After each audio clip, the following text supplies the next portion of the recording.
a guest on the show, hopefully in the fall, Kevin Van Hooser, who's a theologian from Trinity Evangelical Divinity School. And he talks about the gospel being a performance script. That's what really the Bible is. He says it's doctrine, but not just for knowledge sake. It's an idea of, it shows us how to live out this in the middle of the world. And so really it's kind of bridging that other part of it, because sometimes I think, as you mentioned, the doctrine, we think of just as a knowledge aspect, but it's a knowledge in the aspect of living out, embodying. I mean, and that's what we're seeing people coming back to. When you say this, I love what you said with relational reformation, because we're now hearing more people talk about embodiment and purpose and interaction and church, and this idea of living and engaging and embodying what God has in front of us. You guys are showing the brain science behind it, which is actually formulated it and it gives kind of a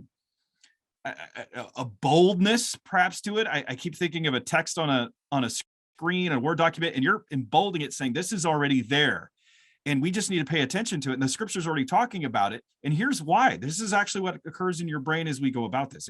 Would that be a right assessment?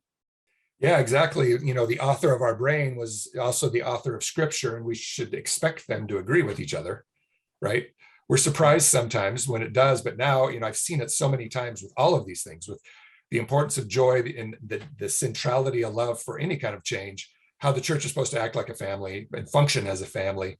All these things we see now is like, okay, now I see why. Because if we're not functioning like a family, you know, a preacher can get up there and preach a really good sermon to me, but if I have no attachment to that preacher, because I'm one of 4,000 people in the audience, I've never actually had a meal with him, I've never shared hard things and heard him share hard things, then my brain is going to not accept what he says into the character area. I'm going to get lots of knowledge, but it's not going to change how I act when, you know, someone cuts me off in traffic.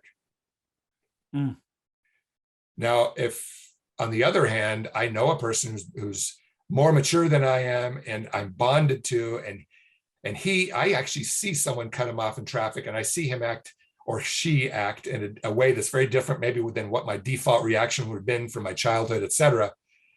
My brain just starts rewiring itself. And I start seeing spontaneous changes in my character, not with me trying to act better, but spontaneous changes into my character when someone cuts me off in traffic. So, okay, this is fascinating to me. So I'm hearing in a service, we have the sermon is going on, but you said now we have to have opportunity to practice this. How do we do that when we just show up, listen, go home and shut the doors? I mean,